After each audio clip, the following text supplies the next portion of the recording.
ഈ അടുത്തായിട്ട് എന്തുകൊണ്ടോ കേരളത്തിൽ ഊക്കിയിട്ടും ഡിഗ്രേഡ് ഇട്ടും ഒക്കെയാണ് മറ്റു ഭാഷയുള്ള സിനിമകളൊക്കെ എടുത്തുകൊണ്ടിരിക്കുന്നത്. പക്ഷെ പടം ഇറങ്ങി കഴിയുമ്പോൾ കേരളാകുന്നത് എടുത്തവന്മാരുമായിരിക്കും. ഇതിന്റെ 2 എക്സാമ്പിളാണ് തമിഴിലെ റബലും അതേപോലെ തന്നെ ഹിന്ദിയിലെ കേരള സ്റ്റോറിയും. ഇതിലെ റബലിലാണെങ്കിൽ മലയാള ആക്ട്രസ് മമിത ബജുവിനെ കൊണ്ടുവന്നിട്ടാണ് അഭിനയിപ്പിച്ചേക്കുന്നത്. പ്രേമലൊക്കെ കണ്ട് മമിത ബജുവിനോട് ക്രഷൊക്കെ തോന്നി നിറയുന്ന ആൾക്കാരാണെങ്കിൽ ഈ പടം കണ്ടാൽ മതി, അതങ്ങ് മാറി കിട്ടും. ഈ സിനിമയിൽ കാണിക്കുന്നത് കേരളത്തിലെ കോളേജുകളുടെ സ്ഥിതിയും അതേപോലെ തന്നെ ഇവിടെ തമിഴ് സ്റ്റുഡൻസിന് അനുഭവിക്കേണ്ടി വരുന്ന കഷ്ടതകളൊക്കെയാണ്. എന്തായാലും ഈ പടം കണ്ട ആൾക്കാരുടെ കഷ്ടതയൊന്നും തമിഴ് സ്റ്റുഡൻസിന് അനുഭവിക്കേണ്ടി വന്നിട്ടുണ്ടാവില്ല. ഈ പടം തുടങ്ങുന്നത് കുറെ തമിഴ് സ്റ്റുഡൻസ് ഒരു കേരളത്തിലുള്ള ഒരു കോളേജിൽ വരുമ്പോഴാണ്. പിന്നെ അടുത്ത സീനിൽ തമിഴ് സ്റ്റുഡൻസിനെ മലയാളി പിള്ളേർ റാഗിയിട്ട് ഡാൻസ് കളിക്കാനൊക്കെ പറയും.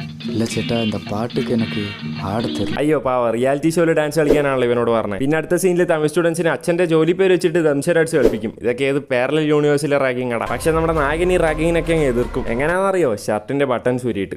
കാരണം ഫസ്റ്റ് ഇയർ സ്റ്റുഡൻസ് ഷർട്ടിന്റെ ബട്ടൺസ് ഇടരുതെന്നാണ് അവിടുത്തെ സീനിയേഴ്സ് പറഞ്ഞേക്കുന്നത്. നല്ല അടിപൊളി എതിർക്കലട. ഇത് കഴിയുമ്പോൾ പിന്നെ ഹീറോയിൻ ആയിട്ടുള്ള മമിത ബജുവിന്റെ ഇൻട്രോ വരും. അതിന്റെ ഒപ്പം തന്നെ ഒരു ഇൻട്രോ BGM വരും. ഞാൻ എന്റെ ജീവിതത്തിൽ ഒരു സിനിമയിൽ ഒരു നായികയ്ക്ക് ഇങ്ങനത്തെ ഒരു ഇൻട്രോ BGM കേൾക്കാൻ പറ്റുമെന്ന് വിചാരിച്ചിട്ടില്ല. കയറാൻ പോയൊരു മായാണ്ടിക്ക് എന്തോന്ന് കരിവണ്ണൂരുള്ളൊരു ഉണ്ടവടയും കൊണ്ട് തെണ്ടി നടക്കാൻ ഇതെന്താണ് ഇത്? തെന്നി തേറിച്ചോര പുള്ളോത്തി പെണ്ണിന്റെ വായ തുറന്നപ്പം ഭരണിപ്പാട്ട്. ഇതൊന്ന് കഴിഞ്ഞ് കിട്ടിയ സന്തോഷത്തിലിരിക്കുമ്പോൾ തന്നെ ഇത് അടുത്ത പാട്ട് വരും. ഇത് സിനിമയാണോ അത് ആൽബമാണ്?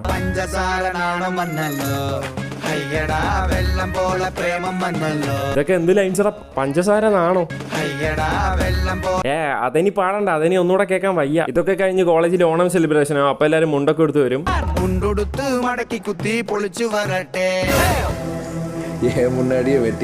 പിന്നെന്താ മുണ്ടില്ലാതെ നിൽക്കണം എന്റെ മുന്നിൽ.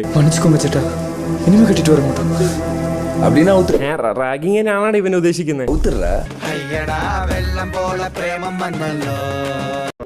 അതിനുശേഷം സീനിയേഴ്സ് ഒക്കെ കൂടെ ഒരു തമിഴ് ചേർക്കനെ റാഗിങ്ങിന്റെ പേരിൽ കൊല്ലും. അപ്പം നമ്മുടെ നായകനാണെങ്കിൽ 2-3 പേരെയും കൂട്ടിയിട്ട് ഹോസ്റ്റലിലുണ്ടായിരുന്ന 200 ആൾക്കാരൊക്കെ അടിക്കും. ഈ സൂപ്പർ പവർ ഒക്കെ നേരത്തെ ഉപയോഗിച്ചിരുന്നെങ്കിൽ ആ ചെറുക്കൻ മരിക്കൂലായിരുന്നല്ലോടെ. അങ്ങനെ അതൊക്കെ കഴിഞ്ഞ് കോളേജ് ഇലക്ഷൻ തുടങ്ങും. അപ്പോൾ തമിഴ് സ്റ്റുഡൻസ് എല്ലാം കൂടെ ഒരു പാർട്ടി തുടങ്ങും. അതിന്റെ കൂടെ വേറെ ലെവൽ പ്രചാരണം തുടങ്ങും. സൈക്കിളിൽ ഐസ് വെക്കാൻ വന്ന പോലെ കോളേജ് ഫുൾ ഇവന്മാരുടെ കൊടിയും കെട്ടി ഓടിച്ചു പോകും. പക്ഷേ എന്തായാലും SFIയും KSEക്കാരൊക്കെ അടിപൊളിയായി പടത്തിൽ. ഇവന്മാരൊക്കെ വെറുതെ ഇരുന്ന് കത്തിയിലെ വിജയം നോക്കും പോലെ കോളേജ് സ്ട്രക്ചർ ഇങ്ങനെ നോക്കിക്കൊണ്ടിരിക്കും. അങ്ങനെ 1.5 മണിക്കൂർ ഇലക്ഷൻ വേർപ്പിക്കലിന് ശേഷം ഇലക്ഷൻ ക്യാൻസൽ ചെയ്യും. എന്നിട്ട് പടങ്ങ് തീരും. കേരളത്തിനെ മോശമായിട്ട് കാണിക്കുന്ന പോട്ടെ, പക്ഷെ അങ്ങനെയെങ്കിൽ ഒന്ന് പടം മര്യാദ എടുക്കട്ടെ. ഇതൊരു മാതിരി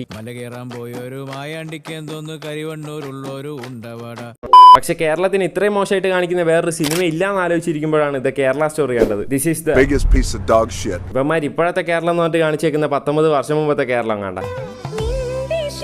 ക്യൂട്ട്നെസ് ആണ് ഉദ്ദേശിച്ചത്. എന്നാൽ ഇത് അത്ര ക്യൂട്ടായിട്ടില്ല. इसीलिए कुछ शॉपिंग करना बाकी था और जाने के पहले उसको चक्कवर्तद और उण्ണിയപ്പം खाना है. എനിക്കൊന്നും മനസ്സിലാവുന്നില്ല. ഏത് കേരളത്തിലാണ് ഇങ്ങനെ ഹിന്ദി മലയാളമൊക്കെ കൂട്ടിച്ചേർത്തൊക്കെ പറയുന്നത്? ഇപ്പോഴല്ലേ ഗ്രാജുവേഷൻ തീർന്നത്. और पोस्ट ग्रेजुएशन के लिए എനിക്ക് ഇതിന്റെ ഡയറക്ടറോട് പറയാനുള്ളത്, ഇടേ നമുക്ക് മനസ്സിലായി തിരുവനന്തപുരം എഴുതി കാണിച്ചപ്പോൾ തന്നെ ഇത് കേരളത്തിലാണെന്ന്. ഇടക്കിടയ്ക്ക് ഇങ്ങനെ ഹിന്ദിയും മലയാളം കൂട്ടിച്ചേർത്ത് പറയണമെന്നില്ല. അതും ഈ പറഞ്ഞുകൊണ്ടിരിക്കുന്നത് മലയാളം തന്നെയാണാടെ.